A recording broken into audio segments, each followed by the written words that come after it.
মাঠের রাজনীতিতে টিকতে না পেরে টার্গেট কিলিংয়ের পথে হাঁটছে ভারতে পালিয়ে থাকা আওয়ামী লীগের শীর্ষ নেতারা, যার শুরুটা হয়েছে ওসমান হাদিকে দিয়ে। গত শুক্রবার রিকশায় তাকে গুলি করে হত্যার চেষ্টা করে ছাত্রলীগ নেতা ফয়সাল করিম দাউদ। তাকে এখনও আটক করতে পারেনি আইনশৃঙ্খলা বাহিনী।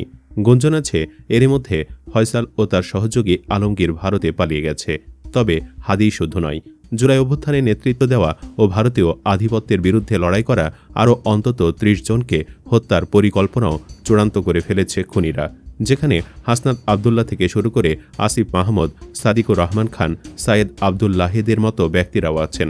সম্প্রতি খুনিদের হট লিস্টে থাকা ৩০ জনের একটা তালিকা ফাঁস হয়েছে। অস্ট্রেলিয়া প্রবাসী সাংবাদিক বনি আমিন পুরো লিস্ট উল্লেখ না করলেও এক স্ট্যাটাসে লিখেন, অতি গোপন তালিকাটি আজ ধরে রাখতে পারলাম না। আজ বিজয় দিবসের বিশেষ উপহার হিসেবে জন্মদেশীদের জন্য হাওয়ায় ছেড়ে দিলাম। সর্ব উপরে তিনি থাকতেন, যেহেতু তিনি এখনও মায়ের ডাকে সাড়া দেননি, আজও দেশের বাহিরে, সেহেতু তিনি আপাতত এই তালিকারও বাহিরে। বনিয়ামিন সে পোস্টে ৭ জনের নাম উল্লেখ করেছেন। ওসমান হাদি ছাড়াও সেই নামগুলো হচ্ছে হাসনাত আবদুল্লাহ, মাহমুদুর রহমান, সাদিক কায়েম, আসিফ মাহমুদ, সর্বমিত্র চাকমা ও আসাদুজ্জামান ফুয়াদ। তবে এর বাহিরে কিছু নাম নিয়ে বেশ আলোচনা হচ্ছে। তার মধ্যে আছেন সাদিকুর রহমান খান, আহনাফ তাহমিদ, রুকাইয়া চমক, আবদুল্লাহিল বাকি, ফাতিমা ইসলাম জুমা, উম্মে উসওয়াতুন রাফিয়া ও মুয়াজ আবদুল্লাহ। এদের অধিকাংশই অ্যাক্টিভিস্ট, তাদেরও হত্যার তালিকা রেখেছে খুনির দল। হাদিকে গুলি করার ঘটনায় অনেকেই আওয়ামী লীগ ছাড়াও ভারতে জড়িত থাকার দাবি করছেন। বিশেষ করে হাদির ওপর হামলা হওয়ার পর ভারতীয়দের উচ্ছ্বাস প্রকাশ করতে দেখা গেছে। টিটবিট টুডে হাদির ওপর হামলার পর একটা রেকর্ডিং পোস্ট করে, যেখানে স্পষ্ট বোঝা যায় যে বাংলাদেশে সন্ত্রাসী ও অস্ত্র পুশিন করা হচ্ছে। জানা গেছে আওয়ামী লীগ নির্বাচন বানচালের জন্য প্রায় ২৫০০ কোটি টাকার প্রকল্প হাতে নিয়েছে। এরই অংশ হিসাবে তারা টার্গেট কিলিংয়ের পথে হাঁটছে। হিট অ্যান্ড রান কায়দায় এসব করা হবে বলে ধারণা করা হচ্ছে। এমনকি হাদির ওপর হামলার পরে একটি লিস্ট ও সার্ভিস হয়েছে যারা ইমিডিয়েট ডেঞ্জারের মধ্যে আছে। হিট লিস্টে থাকা নামগুলো বিশ্লেষণ করলে দেখা যায় যে এদের অনেকেই জুলাই আন্দোলনের অগ্রনায়ক ছিলেন এবং অনলাইনে লীগ বিরোধী হেজিমনির সোশ্যাল মিডিয়া পাওয়ার হাউস বললেও ভুল হবে না।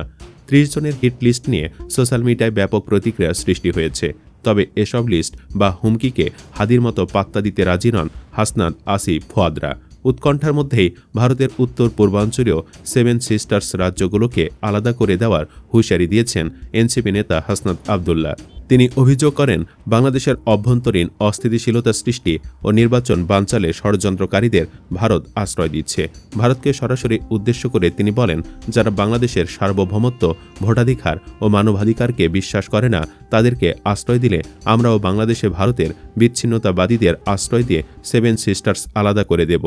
এনসিপির এই নেতা আরও দাবি করেন, হাসিনার পৃষ্ঠপোষক ভারত অস্ত্র, অর্থ ও প্রশিক্ষণ দিয়ে বাংলাদেশের বিরুদ্ধে একটি পক্ষকে দাঁড় করিয়ে দিয়েছে।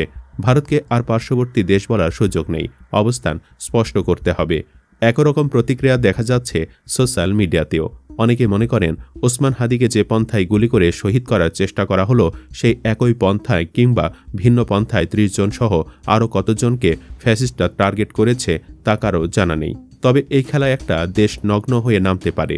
মূল টার্গেট আমাদের দেশটাকে অস্থিতিশীল করে তোলা, যে কোনো মূল্যে নির্বাচন ঠেকানো, তারপর জঙ্গি নাটক করে বিশ্বকে দেখানো। হাসিনা এবং তার দোসররা কোথাও বসে নেই। তার উৎকৃষ্ট উদাহরণ হাদিকে গুলি করে মেরে ফেলার চেষ্টা।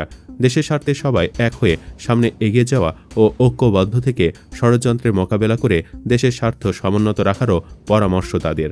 আপনারাও কি সেটাই মনে করেন? কমেন্ট বক্সে জানিয়ে দিন মন্তব্য। ধন্যবাদ।